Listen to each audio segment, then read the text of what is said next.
आप सभी को जय मसीह की। परमेश्वर का धन्यवाद हो इस अवसर के लिए। आज मैं आपसे एक खास बात करना चाहता हूँ। प्रकाशित वाक्य उसका 5वां अध्याय उसके 9वें वचन में से वहाँ पे ऐसे लिखा है, वे यह नया गीत गाने लगे, तू इस पुस्तक के लेने और उसकी मोहरें खोलने के योग्य है, क्योंकि तूने वध होकर अपने लहू से हर एक कुल और भाषा और लोग और जाति में से परमेश्वर के लिए लोगों को मोल ले लिया है। किसके लिए? परमेश्वर के लिए। और लिया किसने है? यीशु मसीह ने। इस वचन की गहराई को समझने के लिए पहले हमें इसमें लिखे हुए शब्दों की गहराई को समझना होगा।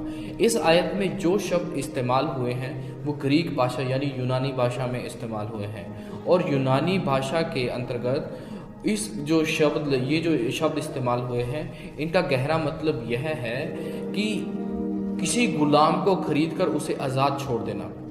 पुराने समय में क्या होता था, कुछ अच्छे राजा गुलाम के बाज़ार में जाकर वहाँ से गुलामों को खरीद कर उन्हें फ्री छोड़ देते थे, उन्हें आज़ाद छोड़ देते थे।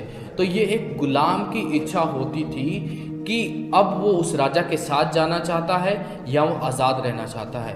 उसी प्रकार इन शब्दों के अनुसार यीशु मसीह ने हमें पापों की गुलामी के बाज़ार से अपना खून देकर खरीद लिया और हमें आज़ाद छोड़ दिया, और हमें हमारी इच्छा पर छोड़ दिया है कि हमने उसके साथ चलना है कि नहीं चलना।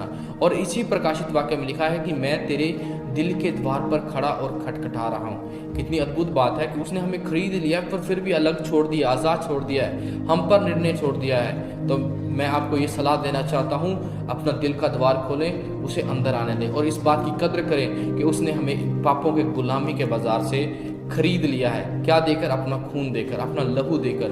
वो लहू जो पवित्र है, वो लहू जो हमें हर बीमारी, हर श्राप, हर एक बात से, उस बात से बचा के रखता जो शैतान की ओर से है। और यीशु मसीह ने हमें खरीदा है, आज़ाद किया है, इसलिए उस आज़ादी में अपनी ज़िंदगी को जिए। परमेश्वर आप सबको आशीष दे।